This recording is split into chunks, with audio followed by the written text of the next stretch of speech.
জীবনের সবকিছুই আপেক্ষিক। কারো মার্সিডিজ থামছে রাতের গভীরে নিষিদ্ধ পল্লীতে, ঘরে অপেক্ষারত স্ত্রী দীর্ঘশ্বাস ফেলছে, কেউ ভাঙা ঘরে থেকে স্ত্রীকে নিয়ে অবিরত স্বপ্নের জোয়ারে ভাসছে, কেউ ভাবছে আর কয়টা দিন ডিভোর্স পেপারে সাইন করলেই মুক্তি।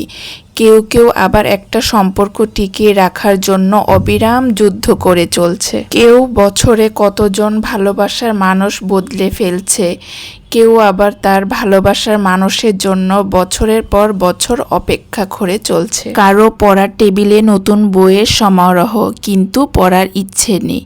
কেউ আবার পুরাতন বইয়ের দোকানে চষে বেড়াচ্ছে পকেট খালি বলে। কেউ বিলাসবহুল গাড়িতে বসে চিন্তিত, সন্তানগুলো মানুষ হলো না, এত সম্পত্তি রাখতে পারবে তো।